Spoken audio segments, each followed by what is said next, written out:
अस्सलाम वालेकुम। असल बात के साथ मैं हूं अरसलान खोखर। बड़ी अहम चीज़ें और डेवलपमेंट्स जहां पर हम बात कर रहे थे बैन अवी मामलात को लेकर, जहां पर हम बात कर रहे थे गज़ा लिबनान की सिचुएशन को लेकर, वहीं पर पाकिस्तान के अपने मामलात भी बहुत ज़रूरी है, उन पर भी नज़र रखना, उन पर बात करना, चूँकि सियासत रोज़ ब रोज़ नया मोड़ ले रही है।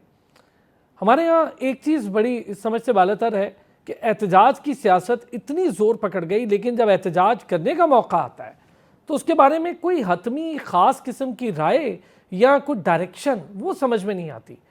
2014 का धरना भी देखा, कोई डायरेक्शन थी नहीं और ख़त्म हुआ जिन बुनियादों पर, वो भी बड़ी अफसोसनाक थी, लेकिन बहरहाल ख़त्म हुआ, कोई हासिल रसूल नहीं हुआ। फिर अब दोबारा 24 नवंबर को इस्लामाबाद की कॉल दे दी है बानी पीटीआई ने। बानी पीटीआई एक तरफ कॉल देते हैं, दूसरी तरफ लीडरशिप हैरान हो जाती है। लीडरशिप समझती है कि होना नहीं चाहिए, कुछ समझते होना चाहिए। बटी हुई लीडरशिप है, उसको खुद नहीं पता कि क्या हो रहा है और कॉल कैसे दी जा रही है। सेनेटर हुमायूं मोहम्मद साहब पाकिस्तान तहरीक इंसाफ से हमें ज्वाइन कर रहे हैं, और साथ ही साथ सेनेटर शाहजेब दुरानी साहब पाकिस्तान मुस्लिम लीग से उनका ताल्लुक है, उन्होंने हमें ज्वाइन कर लिया। बहुत शुक्रिया जी दोनों हजरात का। शाहजेब साहब बहुत शुक्रिया सर, वक्त निकाला आपने। शाहजेब साहब, ये जो एहतजाज की सियासत है, कितनी देर और हम एहतजाज की सियासत में ही गुजारेंगे? हम तो समझते थे कि इलेक्शन हो गए, इलेक्शन शायद हल है बहुत सारी चीज़ों का। हम क्या, सारी पार्टीज़ कहती थी, वो इलेक्शन के बाद नया फॉर्म 45-47 का मसला आ गया और फिर सड़कों पर एहतजाज की सियासत। इस बार कुछ डायरेक्शन वैसे हमें दिख नहीं रही है, लेकिन उसके बावजूद एहतजाज तो कॉल आ गई है। जी शुक्रिया, thank you for having me on the show. जी आप बिल्कुल ठीक कह रहे हैं। देखें सियासत में आप कह रहे हैं ना एहतजाज या एहतजाजी सियासत, हम हमेशा कहते हैं जी आप तनकीद करें। तनकीद करना जो है वो बहुत अच्छी बात है। There should be a counter check on everything, there should be accountability. लेकिन तनकीद जब तक तामीरी है या तामीरी सोच के साथ है तब तक वो एक पॉजिटिव डायरेक्शन में आपको ले चलती है। लेकिन जब तनकीद बराए तनकीद हो, तनकीद बराए तामीर ना हो, तो हम तो सिर्फ यही देख रहे हैं। देखिए इनका मकसद सिर्फ यही है, ये एक सेल्फ सेंटर्ड इंसान, एक सेल्फ सेंटर्ड शख्स के जो है ना वो इर्द घूमती है ये सारी कहानी, कि वो कहता है कि जी अगर मैं मौजूद हूँ, प्राइम मिनिस्टर हूँ तो मैं हूँ, तकलीफ होती है तो मुझे होती है, ना उन्हें अपनी वर्कर की फिक्र है ना लोगों की फिक्र है।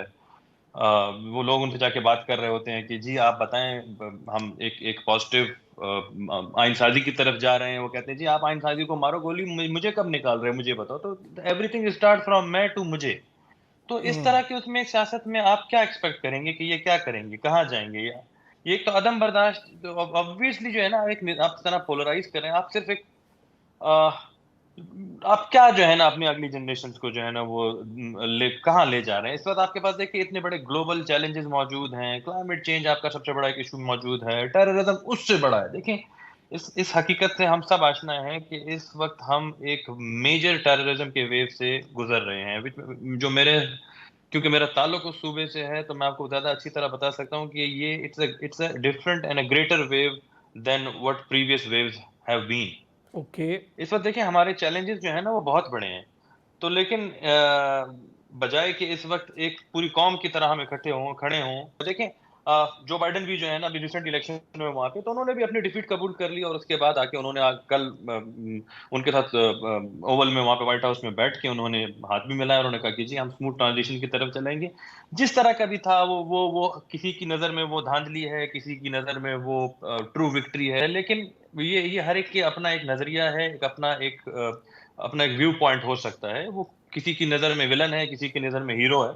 वो that's a different subject and a different debate. But लेकिन वो अब मिलके they are moving ahead to make a great America great again. तो हम क्यों इस तरफ नहीं कर सकते? हम क्यों ये ठीक है, चीज़ नहीं सोचते? चले हम क्यों इस हुमायूं तरफ नहीं साहब। जाना चाहते? शाहजेब साहब का कहना है कि किसी चैलेंज के लिए जो मुल्क को चैलेंज है उसके लिए खड़े हो जाएं, या ना कि कोई पार्टी चैलेंजेस को लेके आगे बढ़ा जाए। पार्टी चैलेंजेस को उनकी सतह पर हल करें, मुल्क के चैलेंजेस को उस सतह पर हल करें। एहतजाज की कॉल और 24 नवंबर एक बार फिर, लेकिन काफ़ी सारी लीडरशिप इससे बिल्कुल ना वाकिफ़ है या उन्हें समझ में नहीं आ रहा कि एहतजाज कैसे हो रहा है, और शायद वो तैयार भी नहीं है, लगता तो यूँ ही है। तीसरा है कि ये दोनों चीजें लाजिम और मलजूम है। जो आपकी पॉलिटिकल पार्टीज होती है वही मुल्क का सोचती है। जब आप किसी एक पॉलिटिकल, जब हम अमेरिका की बात करते हैं, वहाँ के चीफ जस्टिस ने कहा था कि मैं केस का कोई डिसीजन नहीं लूंगा जब तक इलेक्शंस ना हो जाए। अब the only way forward is या नया इलेक्शन हो, या वो अवाम जिसने मुझे, आप जितने भी पार्लियामेंटेरियन थे जो आइन बनाते उनको इलेक्ट किया है, आप उनके पास वापस जाओ और उनसे पूछो कि जिनको आपने इलेक्ट किया है वो उसके साथ ये ज्यादती हुई है, आप क्या कह रहे हो। That is a constitutional way of doing things. लेकिन जो चोर होता है वो कभी अलाउ नहीं करता किसी को भी कि वो इस चीज की हो जाए। And unfortunately present government is nothing. I mean comparison, मैं इनको कंपैरिजन एक एनालॉजी दे रहा हूँ, मैं इनको लिटरली नहीं कह रहा हूँ, मैं वो कह रहा हूँ कि इन्होंने मैंडेट चुराया हुआ है, so I would they go to the public. उन्हीं का तो मैंडेट चुराया हुआ है, तो इस वजह से दैट्स द प्रॉब्लम, ये उनके सामने नहीं जा सकते। एक छोटा सा ब्रेक लेता हूँ। 2018 में जो गवर्नमेंट आई उस पर जो जाने वाले लोग थे और वो गवर्नमेंट का हिस्सा नहीं बने, उन्होंने भी यही कहा, इस बार भी यही कह रहे हैं। कब तक हम यही सुनते रहेंगे? दूसरा, एहतजाज की कॉल, इसके कुछ ठोस बुनियादें क्या हैं, इस पर भी ज़रा बात करने की कोशिश करूँगा। और जो ख्वाजा आसिफ साहब के साथ या मरीम नवाज़ साहिबा के साथ जो कुछ हो रहा है, जिस तरह वो उनके ऊपर लंदन में जो कुछ हो रहा है वो सारे लोग देख रहे हैं, क्या ये जहन साजी नौजवानों की करना ज़रूरी है या नौजवानों को किसी बेहतर ट्रैक पर लगाने की ज़रूरत है? क्योंकि अब दुनिया सवाल कर रही है कि जिन नौजवानों को आप मुल्क से बाहर पढ़ने भेजते हैं या जो लोग मुल्क से बाहर जाते हैं और अपने मुल्क के लिए सरमाया कमा कर भेजते हैं, उनकी जहन साजी दुनिया भर में क्या होती है और वो किस तरह से उन सोसाइटीज़ में इनपुट देते हैं और हमारे नौजवान इस वक्त क्या कर रहे हैं वहाँ पर, इस पर भी बात करेंगे एक ब्रेक के बाद। वेलकम बैक जी। शादिद दुरानी साहब, जिस तरह मुस्लिम लीग नून की लीडरशिप के साथ जो कुछ लंदन में हो रहा है वो सारे देख भी रहे हैं, क्या इस पे कोई फर्दर एक्शन, कोई लंदन के अंदर कोई कानूनी मामलात, कोई इस चीज़ को लेकर कुछ सोचा जा रहा है? पाकिस्तान मुस्लिम लीग नून की जानिब से ख्वाजा आसिफ साहब को भी यही फेस करना पड़ा है वहाँ पर। सबसे पहले तो जो भी वहाँ पे जिस तरह की हरकत की गई उनके साथ या जिस तरह की एक बिहेवियर था उनका, मैं उसकी सबसे पहले तो मज़म्मत करता हूँ। ये एक पढ़े लिखे एक बाशऊर माशरे को जो है नुमाइंदगी नहीं है। ये जो है ना आपको मतलब एक जानवरों की तरह जो है ना वो आवाज़ें लगाना या चीखना चिल्लाना।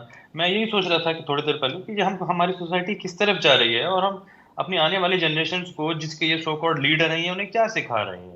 ये उन्हें क्या है कि ये एहतजाज करना, चीखना, चिल्लाना, गालम गलोच, बदजुबानी, ये किस तरफ हमें ले जा रहे हैं। ये किस तरह, ये कौन सा बाप होता है, ये कौन सा लीडर है? क्योंकि लीडर तो हमेशा बाप की तरह है। ये कौन सा बाप होता है जो अपने बच्चे को जो है वो बदतमीजी सिखाता है कि जी अगले शख्स पे जो है ना वो आवाज तनो और उनके ऊपर जो है ना उनकी किरदार कशी करो उनको, और वो भी बुजुर्ग की।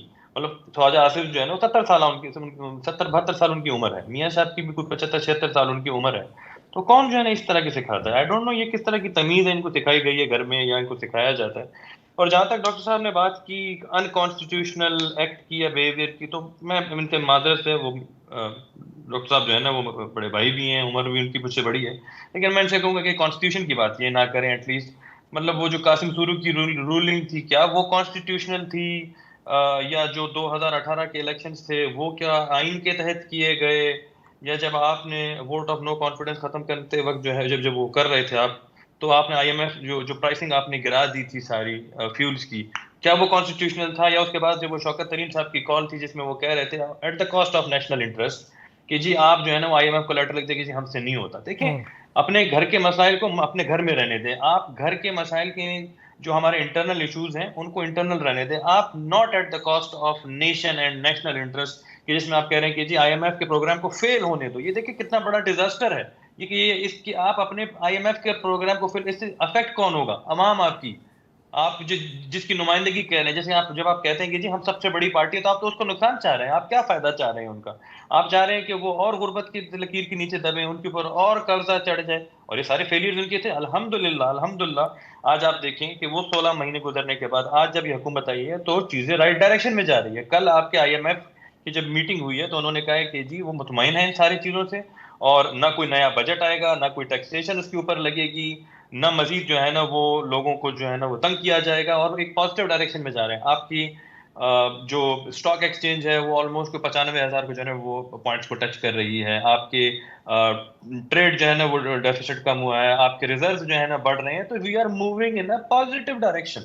ये होती है लीडरशिप जहां पर आप सारी तकलीफ को एब्जॉर्ब करके अपने पॉलिटिकल कैपिटल को डैमेज कर रहे हैं at the cost of your political capital. हमें पता था कि अगर हम 16 महीने में इनकी डिजास्टर्स हुकूमत के बाद हम अगर हुकूमत लेने जा रहे हैं तो उसका मलबा सारा हम पर गिरेगा, लेकिन फिर भी हमने रियासत को तरजीह दी, सियासत को तरजीह नहीं दी इनकी तरफ। शाहिद साहब ये बताएं, इस वक्त जो एहतजाज की कॉल दी गई, कोई डायरेक्शन नजर आ रही है, कोई हुकूमत को कोई परेशानी है इस कॉल से?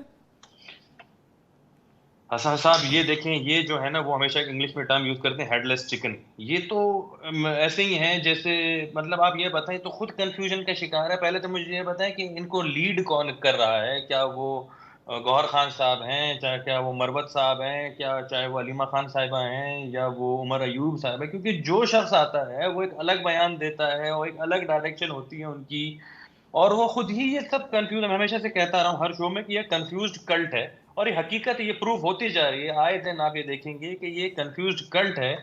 जो अब आप देखें वहां पे अलीमा खान साहिबा जो है ना वो आके कह रही हैं कि खान साहब ने कह दिया है कि जी हम एहतजाज करें, यहाँ इनके सारे लीडरशिप जो है ना कंफ्यूज बैठी है, करें ना करें, कैसे करें, अवाम तंग है इनसे। देखिए अवाम बेजार है इनसे, अवाम तंग आ चुकी है इनकी हरकतों से कि जी आप कॉल कर। पिछली दफा का इनका क्या ड्रामा था मुझे बताएं, जब ये गंडापुर साहब आए और उन्होंने सारा जो है कहाँ थे वो 24 घंटे, कैसे गायब हो गए वो, और अचानक से जो है ना वो कुछ 6-7 डिस्ट्रिक्ट क्रॉस करके वो एक असेंबली में नमूदार हो जाते हैं। ये क्या था, ये क्या, ये समझते हैं क्या पाकिस्तानी अवाम जो है ना वो बेवकूफ़ है, उनको नहीं पता ये क्या कर रहे हैं, ये क्या डबल स्टैंडर्ड्स पे चल रहे हैं, ये किस तरह जो है ना आगे मामला को, ये सिर्फ इस पूरी कौम को बेवकूफ़ बना रहे हैं, और एक सेल्फ सेंटर्ड शख्स की खातिर, एक शख्स वाहिद की खातिर जो है उस कौम को बर्बाद करने के पीछे तुले हुए हैं। शाहिद साहब ये ठीक है, मैं समझ रहा हूँ आप जो बात कर रहे हैं वो भी, अभी आप थोड़ी देर में सेनेटर हुमायूं साहब से भी इस पर बात कर लेते हैं, लेकिन अहम चीज़ ये है कि क्या हुकूमत इन धरनों की पॉलिसी से परेशान है? अगर है, और फिर जो शहर के लॉकडाउन ज़ाहिर है उससे भी कारोबार बड़ा परेशान होता है, आम आवाम को परेशानी है, दोनों को सोचने की ज़रूरत है। ये तो जो एहतजाज कर रहे हैं उन्हें भी, ये जो असेंबली फ्लोर है इसका इस्तेमाल किस चीज़ के लिए करना है और कब करना है, मुझे ये चीज़ समझ नहीं आती। साहब आपने एक बहुत ही वैलिड पॉइंट जो है ना आपने रेज किया। देखें हम बार बार ये कहते हैं कि जी assembly floor of the house, prime minister इन्हें बार बार दावत देते हैं कि आए फ्लोर ऑफ द हाउस पे बात करें, लेकिन इनकी सियासत है ही धरने पे बेस। ये आप देखें इनकी इंसेप्शन हुई ही धरने से, तो ये जानबूझ के एक केओस, एक एनार्की पैदा करना चाह रहे हैं। जब आपके मुल्क की policies, economic policies, foreign policy, सारी चीज़ें, आज भी देखिए आपकी स्पेनिश डेलीगेशन जो है वो पाकिस्तान में पहली दफ़ा स्पेनिश डेलीगेशन आई है since the Inception of Pakistan. तो ये एक पॉजिटिव डायरेक्शन में आपकी फॉरेन पॉलिसी जा रही है, आपकी इकोनॉमिक्स ठीक हो रही है, लेकिन हम तो इन्हें दावत दे रहे हैं आए बैठें, बात करें, चीज़ों के ऊपर डिस्कस करें, आगे बढ़ें। मतलब आप देखें मौलाना साहब थे, चाहे या हम खुद थे, कितनी दफ़ा जब ये 26वीं आईनी तरमीम जो है ना वो पास हो रही थी या उसकी करने की कोशिश कर रहे थे, तो कितनी दफ़ा जो है ना ये बार बार जाके बिलावल साहब या प्राइम मिनिस्टर साहब जो है ना वो बार बार मौलाना साहब के साथ उनके साथ इंटरेक्शन कर रहे थे कि यार एक कंसेंसस डेवलप करें, एटलीस्ट अ मिनिमल कंसेंसस जिसके ऊपर हम आगे बढ़े। ये बात भी मान गए थे। द बेस्ट पार्ट ये है कि ये बात मान के भी कहते हैं कि जी हम, ये हमारी डिमांड थी ठीक है, लेकिन हम जो है ना वो क्योंकि हम अपोजिशन की पॉलिटिक्स कर रहे हैं तो हमने जो है ना मानना नहीं और हमने एहतजाज करना। अच्छा, यानी आप तो ये बता रहे हैं कि अंदर जो बात है वो ये कि ये मान गए थे सारी चीज़ें, इसीलिए पार्लिमानी कमेटी के लिए नाम भी दिए गए थे, इसीलिए पार्लिमानी कमेटी के नाम। अच्छा, मैं हुमायूं साहब, सर ये जो 26वीं आईनी तरमीम वाला मामला हुआ, मौलाना साहब का फेस आगे था, लेकिन हम देख रहे थे कि पीटीआई की लीडरशिप बार बार मिल भी रही थी, बानी पीटीआई से भी, मौलाना साहब से भी, फिर मौलाना साहब को इख्तियारात शायद दिए गए, जाहिर है तभी मौलाना साहब ने सारा कुछ ओके किया, मुबारकबादें भी दी, सब कुछ हुआ। तो जब हम सारा कुछ मान लेते हैं, पार्लिमानी कमेटी में भी नाम देख लेते हैं, तो वाई नॉट ये असेंबली का फ्लोर इस्तेमाल करें, सड़कों पर एहतजाज की कॉल देने से बेहतर नहीं कि आप अपनी कानून साजी में हिस्सा डालें, असेंबली का फ्लोर इस्तेमाल करें, बड़ी स्ट्रेंथ है अपोजिशन की। तो देखिए, मैं आपको एक बात बताता हूँ, कानून साजी की जब आप बात करते हैं ना, आप कहते हैं कि कानून साजी में अपना हिस्सा डालें हैं। कानून साजी में जो सबसे इम्पोर्टेंट कानून साजी होती है उसको हम कहते हैं कॉन्स्टिट्यूशन अमेंडमेंट या कॉन्स्टिट्यूशन मेकिंग।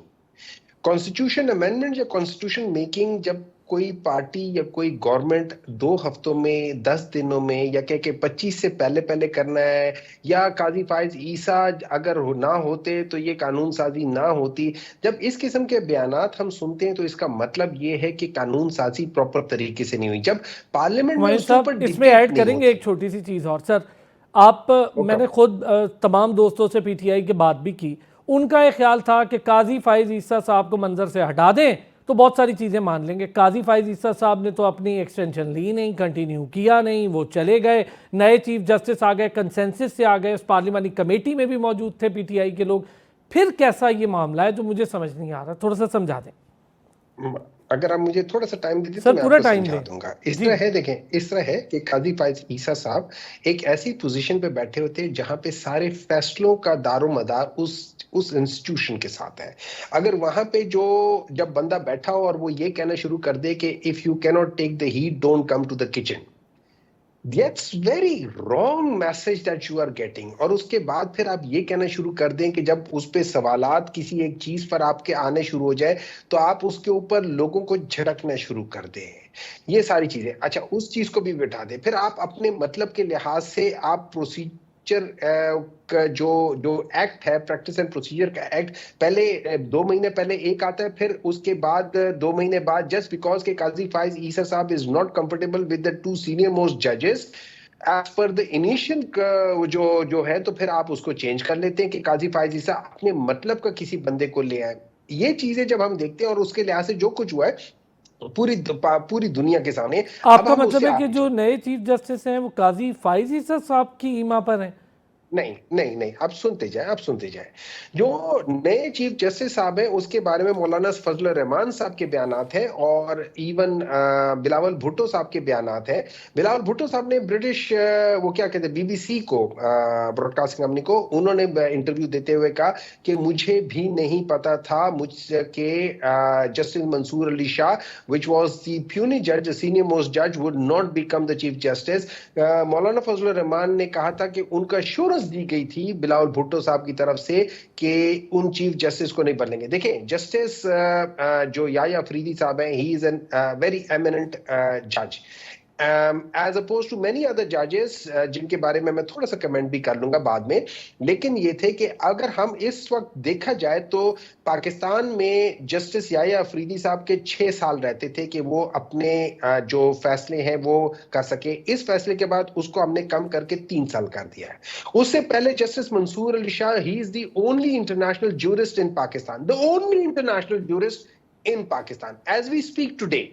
अच्छा, उसके बाद जो जस्टिस मुनीब अख्तर है, अगेन उनके क्रेडेंशियल देखे, ये 3 जजेस ऐसे थे जिन्होंने 7 से 8 साल का वो टाइम पीरियड पाकिस्तान को देना था कि जिसमें पाकिस्तान का जो सबसे बड़ा मसला है वो जुडिशरी का है, वो शायद हल हो जाता।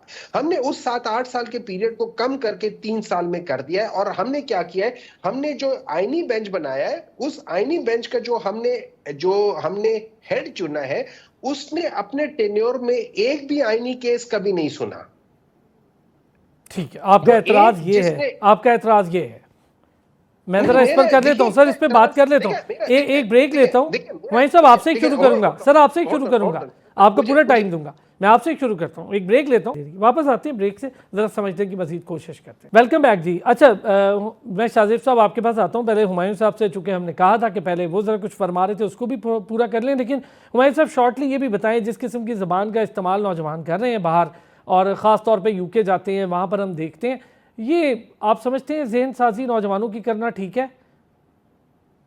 देखिए, मैं आपको एक बात बता देता हूँ। अगर आप जहन साजी, मैं आपको कहता हूँ, आप या शाहजेब साहब अपने बेटे की जहन साजी करके दिखा दें। उनको कोई ऐसी चीज जिसपे वो बिलीव करते हो, आप उनको कहे कि बेटा ये गलत है, इस तरह मत करो, वो आपकी कभी बात नहीं मानेंगे। आजकल जितने भी बच्चे हैं या जितने भी 40 साल 35 साल से नीचे की जो कौम है, जब आप उनसे बात करोगे, वो मेरे बारे में आप कहोगे कि डॉक्टर हुमायूं गलत है, तो वो मेरे बारे में सर्च करेंगे, फिर आपको बताएंगे कि डॉक्टर हुमायूं तो इस तरह इस तरह इस तरह इस तरह है। हाँ, मुझे लाइक डिसलाइक अपनी जगह पे है, लेकिन वो आपको बता देंगे क्या सही है क्या गलत है। अब दूसरी बात ये आ जाती है, दूसरी बात है जो हो रहा है, जो अगर आप देखें ओवरऑल जो जो मॉरल वैल्यूज हैं पिछले 40 साल में गिर गए हैं, और उसकी वजूहात ये हैं कि जो हमारे लीडर थे वो एक दूसरे की तस्वीरें, अजीब किस्म की इलेक्शंस कैंपेन, वो सारी चीजें ये आज से नहीं हुआ, ये पिछले 40 साल में हुआ। जब मैं छोटा था मेरे वालिदैन मुझे कहते थे कि फलाने के साथ मत खेलो, उसके बच्चे के साथ मत खेलो, उसका बाप जो है ना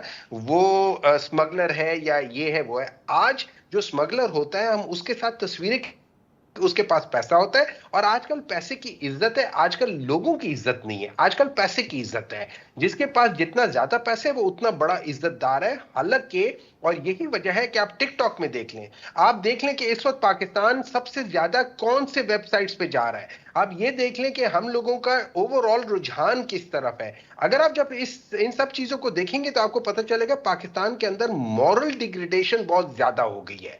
जब तक हम उसको ठीक नहीं करेंगे, ये वही अक्कासी है, वही सारी चीजें जो हम आपस में बैठ के बात करते हैं, आपको भी पता होगा। अच्छा आप वहीं साहब जहां एक बात बैठ के बताइए, बात कर रहे होते हैं वहां पे इसी किस्म की लैंग्वेज हो रही होती है। नहीं जिसको लोग फॉलो करते हैं, फॉलोअर्स होते हैं, वो तो बात मानते हैं। मैं आपको बताता हूँ, तो फिर क्या फॉलोअर ही अगर मैं आपको बताता हूँ, जिस बंदे को आप बता रहे हैं, इमरान खान की बात करना चाह रहे हैं, इमरान खान वो बंदा है जो लोगों को कहता है कि आप के लिए मैं अल-कादिर यूनिवर्सिटी ट्रस्ट बना रहा हूं कि जिसके अंदर आप सहाबा इकराम की जिंदगी से सबक हासिल करें। लेकिन इन लोगों ने उसी चीज को एड्रेस करते हुए उसी को कह रहे हैं कि यहां पे ये हुआ है, हालांकि वो यूनिवर्सिटी अपनी जगह चल रही है। वो बंदा है कि अगर आप उसके वो देखें जहां जहां वो गया है स्टूडेंट के साथ, वो हमेशा हुजूर सल्लल्लाहु अलैहि वसल्लम की लाइफ को सामने रखते हुए कहते हैं आप उनसे सीखो। वो हमेशा ये कहते हैं कि आप उस तरह से करो। उन्होंने कभी जाके बच्चों को ये नहीं कहा कि बच्चों करप्शन होती है, इस चीज को एक्सेप्ट करो, करप्शन होती है। यहां एक बहुत बड़ा फर्क है। आप अनफॉर्चुनेटली उस फर्क को समझ के नहीं जी रहे हो। अब जब आप उस फर्क को देख लोगे, आप देख लोगे कि वो लीडर किसके रेफरेंस देता है, तो आपके ऑटोमेटिकली वो देखे उसने क्या कहा था। उसने जाके कहा था मैं इसमें नहीं पढ़ता सर, इसमें नहीं जाता हुमायूं साहब, इन चीजों पे नहीं जाता। देखें हुमायूं साहब, मैं इन चीजों में नहीं जाता। वो ठीक है, वो उनका अपना एक मैटर है, एक पर्सनैलिटी है, वो अपनी जो भी बात करे। लेकिन एक चीज़ है, हम जहाँ इस्लाम का फिर बहुत ज़्यादा जिक्र करें, वहाँ बार बार अपनी बात से मुकर जाएं, वह तो इस्लाम बड़ा सख्ती से इस चीज़ को मना करता है। खैर शाहजेब साहब प्लीज़, इसमें कि जहन साजी बहुत मुश्किल काम है, जहन साजी नहीं हो सकती नौजवानों की, तो फिर कैसे होगा? ऐसे बेराह रवि में चलता रहेगा माशरा। जी मैं आपको यही तो बताना चाह रहा हूँ कि देखें, तरबियत जो है ना वो तालीम भले आपको स्कूल से मिलेगी, लेकिन तरबियत जो है ना वो घर से होती है। और डॉक्टर साहब यहाँ पे बात कर रहे हैं कि जी शुरू से 40 साल से जो है ना वो मोरालिटी के स्टैंडर्ड्स हैं वो गिर रहे हैं। ठीक है गिर रहे होंगे, लेकिन जितने ड्रास्टिकली पिछले 5-7 साल में ये गिरे हैं, एटलीस्ट वो इतनी करेज तो दिखाए ना कि इस जो एपिसोड अभी लंदन में या कि जहाँ पे भी हो रहा है, जिस किसी के साथ भी हो रहा है, उसको डिस्करेज तो करें ना। वो तो डिस्करेज भी नहीं कर रहे हो, तो अभी भी कह रहे हैं कि जी क्योंकि बस 40 साल से हो रहा है तो ये भी होता आ रहा है। नहीं, ये ना करें। अगर 40 साल से हो रहा है तो गलत हो रहा है, और पिछले 5-7 साल में अगर और ज्यादा हो रहा है तो वो और भी गलत हो रहा है। और उसकी वजूहत क्या है? मैं जरा एक सवाल और है शाहजेब साहब, नहीं, यहाँ पे मैं एक चीज जरूर ऐड करूंगा, एक चीज जरूर ऐड करूंगा। डॉक्टर साहब से बसद एहतराम, खान साहब के कैरेक्टर को प्लीज मॉरली ग्लोरीफाई ना करें। आप सबको पता है कि उनका क्या कैरेक्टर रहा है। ये एक ऐसा, देखिए मैं again I don't want to get into conflict, या हम डिबेट में चलें और हम तू मैं और फिर हम एक दूसरे की बदजुबानी करें, लेकिन प्लीज उनके कैरेक्टर को आप जो है ना वो ग्लोरीफाई ना करें कि जी वो साहबा की बात करता है, वो उनका कैरेक्टर सबको पता है। अगर मैं यहाँ पे बात करना शुरू करूँ तो आई थिंक मेरे ख्याल में कोई 2 घंटे सिर्फ उनके कैरेक्टर पे बातचीत चलती रहेगी कि वो वेस्ट में कैसे गए, चले सर, हम कैरेक्टर एसेसिनेशन पे नहीं जाते ना, हम तो इसी को तो बात कर रहे हैं कि हमने इसी को डिस्करेज करना है कैरेक्टर। अच्छा मुझे सिर्फ एक चीज, प्लीज ग्लोरीफाई ना करें चीजों को, आप अच्छा चलिए ना करें, ग्लोरीफाई ना करें। Let's move ahead, let's build something creative अपनी आने वाली नस्ल के लिए।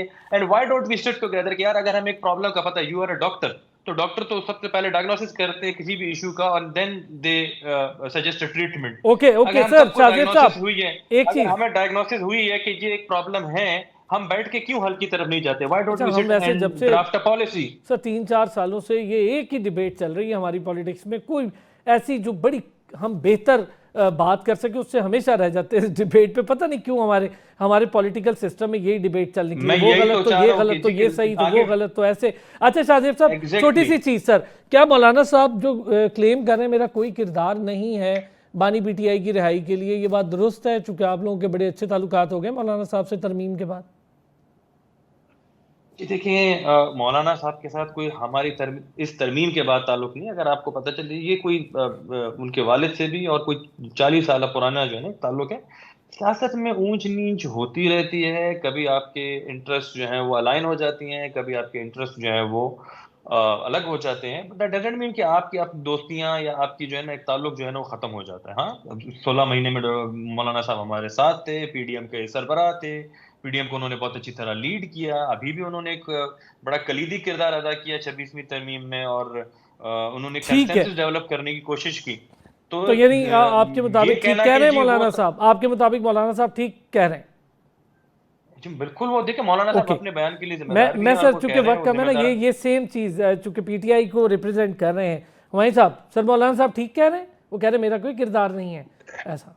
देखिए जी, मेरा नहीं ख्याल कि मौलाना साहब का कोई किरदार एज ऑफ नाउ सामने आया है। वो ठीक आई है, एम श्योर सही कह रहे होंगे। लेकिन मैं एक बात कर देता हूँ, मैं शाहजेब साहब से बिल्कुल एग्री करता हूँ कि इमरान खान ने खुद कहा हुआ है कि उनका माजी कोई बहुत ज्यादा नहीं था। उनसे सवाल पूछा गया तो उन्होंने कहा कि मैं इसी वजह से I am the best person to guide the young generation, के जिस तरफ मैं जाता था जो ग्लैमर था उस पे मत जाओ। असल चीज जो है वो ये पाकिस्तान की जो हेरिटेज है वो है इस्लाम, असल चीज है। So that's why he is saying कि, और इसी वजह से उन्होंने सब कुछ जला जुलू के पाकिस्तान में आ गए थे, क्योंकि उन्होंने वहां की सारी जिंदगी देखी एज अपोज टू वो सर लोग क्या जो जलाया? यहाँ के बच्चे नो वही हैं, रिचेस बच्चे थे। वहीं जो पढ़ते हैं, उनके अपने दोनों देखिए बेटे जी, वही हैं बच्चे सर। देखिए, एक मिनट है जी, एक मिनट है जी, एक मिनट है जी। आपको अगर अगर आपको थोड़ा सा पता हो दुनिया का, वो ये है कि बच्चे हमेशा माँ के साथ होते हैं। जब भी मियाँ बीवी के दरमियान में खुदा न खास्ता अल्लाह ना करे हो तो तलाक होती है, तो कस्टडी नॉर्मली माँ के पास जाती है। सर अब अगर कस्टडी वाला उनकी तो वहाँ माँ जो मामला थी ही वो नहीं बाहर हुआ थी। सर जी, कस्टडी वाला तो मामला हुआ ही नहीं अदालत में। सर वो वही था ना, वही था वो उधर। देखे ना, उस जगह इमरान खान ने उसको कंटेस्ट ही नहीं किया, उन्होंने कस्टडी को नहीं कंटेस्ट किया। उन्होंने कहा कि माँ के पास है। उनको इस बात का था कि माँ उनके, और आप देख लें उनके बच्चों के सब्जेक्ट्स क्या है, उनके बच्चों की पढ़ाई कैसी है, उनके बच्चों की वो जिस लिहाज से वो हाँ जी ड्रेसअप सर, होते, आके वो मिले भी नहीं, उनका आके ज्यादा मिले भी नहीं, इस्लामिक उस वालिद लिहाज से साहब होते जेल हैं। में आके मिले भी नहीं। देखिए देखिए देखिए, मैं ये इसलिए नहीं आके मिले कि आपको पता है कि इस पाकिस्तान में क्या हो रहा है। चले, अगर फर्ज करें, ठीक मैं है डॉक्टर साहब, अगर एक ठीक बात है बताएं, सर एक बात बताएं, जी। क्या क्या मियां नवाज शरीफ के बच्चे जो कि पाकिस्तान की पैदाइश है, पाकिस्तान की बड़े हुए, क्या वो आके मियां साहब मरियम से मिले नवाज ने थे? जेल क्या काटी वो है। आपके अपनी माँ, क्या वो अपनी बहन से मिले थे? क्या अपनी माँ की हमजा मैयत के लिए शहबाज, मरियम पाकिस्तान आए थे नवाज, कि नहीं इन्होंने आए थे? जेल काटी है नहीं सर। आए। देखिए, इस तरह है कि इनमें से कोई भी नहीं आया। इनके ऊपर तो फर्ज बनता है, उनकी तो माँ ही बाहर की थी, इनकी तो माँ बाहर की नहीं थी, इनका तो बाप चल, बाहर का नहीं था, इनके तो सब ठीक हो गया, खानदान इधर का है। ठीक हो और गया ये सर, कहते हैं आपका कि व्यू हमारे भी आ दादे गया। ने पैसे, वो यार ये बता दो दादे ने पैसे भेजा कहां से है, वो ही बता सर दो। वो तो चलो शहजाद बाप ने अकबर नहीं भेजा, पता दादे कर ने पाए, भेजा है। शहजाद अकबर साहब ने। अच्छा चले और वहीं सर साहब, जी मैं इस इस पे वजह से डिबेट कि वो रखूंगा। देखिए वहीं देखिए साहब सॉरी, मनी वक्त की लॉन्ड्रिंग के कभी सर पैसे इतने माजरत। आसान से तो नहीं पता चलते ना। अच्छा चले, मैं इस पे बिल्कुल एक थैंक प्रोग्राम यू। रखूंगा, इस पे हम बड़ी डिटेल डिस्कशन कर लें। बहुत शुक्रिया। सेनेटर हुमायूं मोहम्मद और सेनेटर शाहजेब दुरानी हमारे साथ मौजूद थे। फिर होती है आपसे मुलाकात, अपना ख्याल रखिएगा।